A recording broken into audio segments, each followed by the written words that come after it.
the underlying calculation, the underlying assessment, made not just by Trump, but by the people around him, is that the United States has been on an unsustainable path. It's been trying to confront everybody simultaneously at once.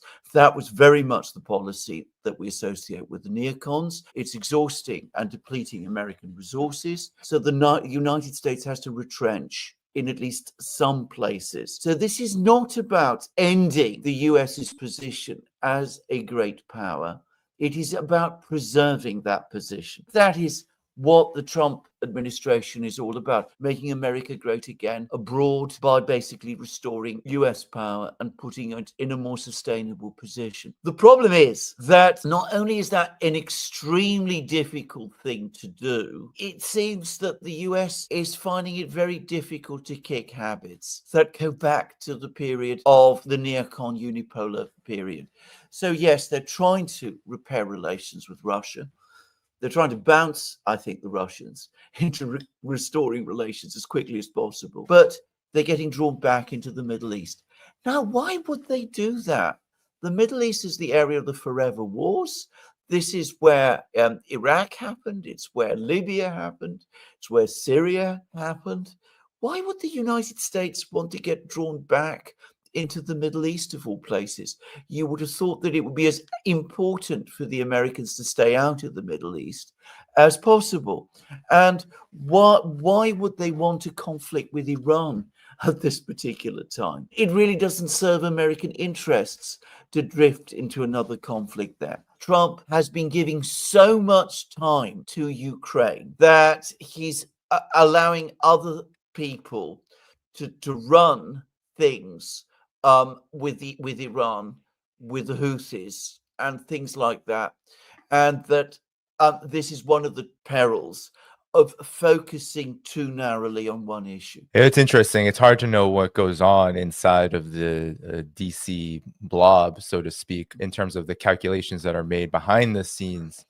But in terms of the interests, it's interesting because the United States, you're exactly right, Alexander, as a whole, it actually doesn't serve U.S. interests to become mired in West Asia, to become completely imbued into a permanent war that leads toward a catastrophic war that will not go well for the United States with Iran. The United States, as you pointed out, Alexander, many times on your program, on my program, as I've pointed out many times, the United States has trouble in any kind of war, and we've seen this with Ukraine, and we've seen this over and over again in the forever wars in West Asia, from Syria to Iraq to Afghanistan. It has trouble maintaining any kind of you can call it war without victory, because any kind of stability, any kind of achievement in terms of being able to project U.S. interests are hindered by the fact that only instability and chaos comes from these interventions. So that would be magnified 10, 20, 50-fold in a war with Iran, because Iran has military capabilities that are quite impressive. It has a very large army, and it has a very large and sophisticated military arsenal. So that would be incredibly disastrous for the Trump administration. However, there are a few factors that keep the United States, I believe, chugging along toward endless war in West Asia. First, everyone is going to mention this, and it's in the world public view now, that the United States is deeply committed to Israel and what Israel wants in the region. And this is a long-standing relationship, as you all know. But when Israel is in crisis, when Israel has certain objectives, for example, the achievement of a greater Israel, the United States, because of Israel's influence in Congress, because of its ability to influence U.S. politics, that leads to very easy decisions from U.S. politicians, Trump and otherwise, to go along with Israel's overall pursuit of its objectives there. But I am not in the school of the Israel lobby controls the United States. I actually do believe that the United States sees Israel as incredibly helpful to achieving its own interests, which I don't believe are my interests. And a big part of this is West Asia needs to be kept in subordination and subservience to the United States, or attempted to do this, because ultimately, when we see the rise of Iran, we see the rise of Russia, we see the rise of China, West Asia is this hugely important geostrategic and economic hub which even if the US can't exploit it for its own ends, and even if it doesn't need to, for example, in the energy sector, it needs to keep that region of the world under its dominion so that Russia and China cannot pursue their own, and Iran cannot pursue their own development process and find themselves even more isolated than before. And this is something, especially with regard to China, that's been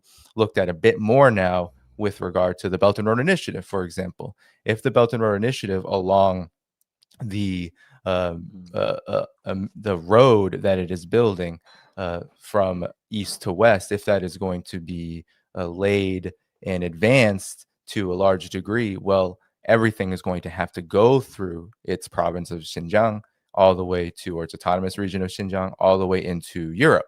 And that means crossing all across West Asia and developing these deep ties with countries like Iran. But really everybody, every nation you see in that region must be integrated into this. And that is the desire. Iraq is part of the BRI. Iran is, all of the countries in West Asia want to be part of this mega deal for infrastructure. And the United States sees something like that. It sees Russia's deepening relations with Iran, and otherwise it sees that as a big threat. So the only way to isolate these rising powers is to keep West Asia in this state of chaos. It's why Syria was such a big chess piece for the United States to continue to try to topple, even after it was very unsuccessful in its initial phase of the proxy war there. But now we see what's happening in Syria. We see HTS basically doing everything that the US and Israel would want it to do, which is to wreak havoc, create chaos, get into border clashes against Lebanon, do nothing about Israeli airstrikes. So we see how the political calculus in Syria is playing out to the, if we can, it'd be a stretch to call it a benefit because it is more and more chaos, but we're seeing how it is playing out in line with how the United States has seen the region for quite some time. So overall, I believe this is where a big portion, Trump or not, I don't know what's going on in his head, so to speak, but from his words and from his actions up until now, I think we see that there is still a big part of the entire U.S. establishment from the White House and otherwise that wants to see this region kept in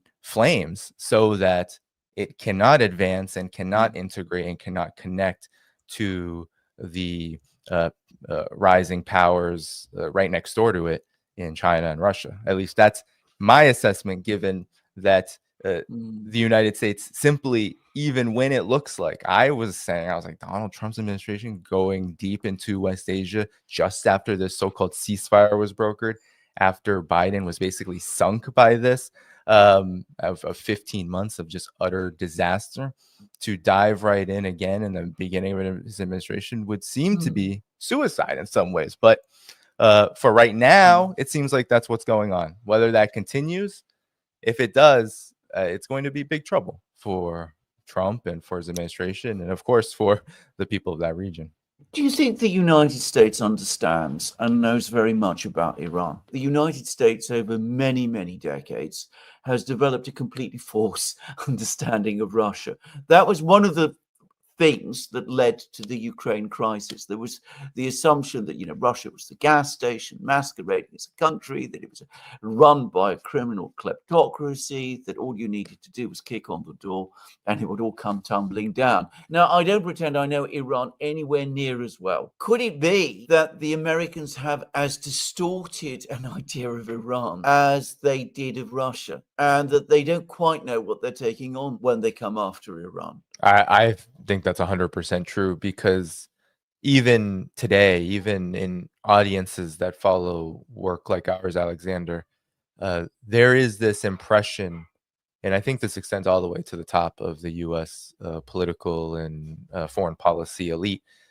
They truly believe that I think they truly believe Iran is weak. They believe Iran is a country that if it can be isolated, if it doesn't have the assistance of what is now called the axis of resistance, these so-called proxies that they're always droning on about, that somehow Iran will and can be toppled, like Iraq was, like Afghanistan was, that is ultimately what's going to happen. And of course, it wasn't like Iraq was toppled in rapid fashion. It took years to do this. It took many years of sanctions. It took 2 wars for Iraq to be ultimately dismembered.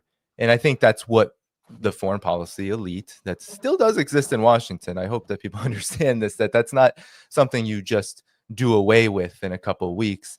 That they truly do believe, I think, that Iran is weak, that its capabilities are a bluff, and they're more than willing to spread what I believe is just Israeli propaganda that Iran's capabilities have been degraded by a single Israeli airstrike that occurred late into Biden's administration. So all of that to me is false. That couldn't be any further from the truth. Iran seems to be going through military exercises every quarter of the year where it shows that it has these capabilities to defend itself, and its explicit purpose is to defend itself, in part because it has to, because it actually is encircled in the region. There is a huge attempt to isolate it, and it knows that war in that region between Israel and Iran, between Iran and the United States and Israel, would be catastrophic for Iran, regardless of whether it can defend itself valiantly or not.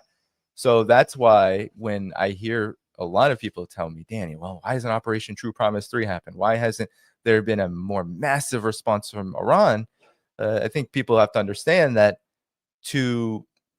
when you have parties in a conflict that one, cannot be trusted, and two, have used nuclear weapons before, and three, one of these parties has nuclear weapons that it won't ever explicitly and publicly make known, and I'm talking about Israel here, you have to make very difficult decisions that don't factor in, or at least don't make a priority, your own capabilities. You're making the priority, well, how can we maintain as much stability as possible in this region, in the world, so that we aren't sunk by the constant traps that are being laid and provocations that are being born against us. I believe that's really what Iran's calculations are, at least for those who I believe have actual control in Iran, those who do see the forest from the trees. They see who their enemies are, and they know that they have to defend themselves against them. So yes, there is a huge misunderstanding about Iran, and that misunderstanding is leading to what I see as huge miscalculations. On the one hand, sure, if the United States wanted to bring to bear its full military power, it could probably decimate Iran's infrastructure and make Iran a very difficult place to live in. On the other hand, it would also bring to bear Iran's capabilities, which would be an absolute embarrassment to the United States and force it probably into a nuclear conflict, because the United States can't stomach we're seeing this with Ukraine. It cannot possibly stomach a military embarrassment like the one that it is about to face in Ukraine if it doesn't settle this conflict. And that means that the United States, because of those who are so committed to the preservation of this empire, they will do unthinkable things. And that means that Iran has to put this into consideration, and that is where I believe the misunderstanding is the miscalculations being made right as we speak on how to navigate this region for the preservation of empire. It's only leading to the same path and the same road that we have seen, which is quagmire, escalation, instability, chaos, and eventually an end game that will not even serve the U.S. empire itself, because it will lead it into what we are seeing with all of the multipolar powers that are rising in the world. It will lead to an end game that is potentially the number one threat to the preservation of empire itself, like the question of mass extinction and nuclear war. An American defeat in Iran, if we ever see it, I'm not predicting that we will, but if we were ever to see something like that, would be a geopolitical catastrophe much greater than what we've just seen in Ukraine. It would also open up enormous risks, precisely because it would be such a catastrophe. It's difficult to know how Israel would react, and it's difficult to know how the United States would react. And given that some of the people in Israel are who they are, one can easily imagine them escalating beyond any point that we have seen up to now. These attacks on the Houthis, this collapse of the ceasefire in Gaza, which Trump himself made such a big play of organizing, are these two things connected? And are they part of this challenge towards Iran? Just what are your thoughts about that? Well, from the words of Donald Trump on Truth Social and his Secretary of Defense, Pete Hegseth, that's what they are saying. They are saying that this is all about Iran. And I think there are other factors, though. So, one is the ceasefire had already expired, phase one. Israel in phase two would have had to completely withdraw, and the kind of exchanges that would happen of prisoners of war, so-called hostages, would mark a massive defeat, because the end of phase two means permanent ceasefire. And so that would mean that Netanyahu and the Israeli regime as a whole would have to admit that it was completely defeated during that it's 15 plus months of raising Gaza, of destroying it, actually achieved nothing but the continued existence of Hamas and the necessity of Israel to get out completely and to not start again. So Israel saw that as a complete non-starter, and it wasn't going to do this. But now the question of Ansar Allah and the U.S.'s calculations here, the Republican Party as a whole, the GOP, now it has changed dramatically under Donald Trump. One thing that hasn't changed, though, is its huge emphasis on ending and stopping quote unquote terrorism. Now, on the one hand, one could support this because of the US's full support of these kind of proxies, extremist proxies in West Asia, as we've heard people like Tulsi Gabbard talk about in Syria, for example. But on the other, the way that it is framed by the Trump administration and by the GOP as a whole is that is this massive, the whole axis of resistance, the whole essentially what they would call an anti-Israel axis.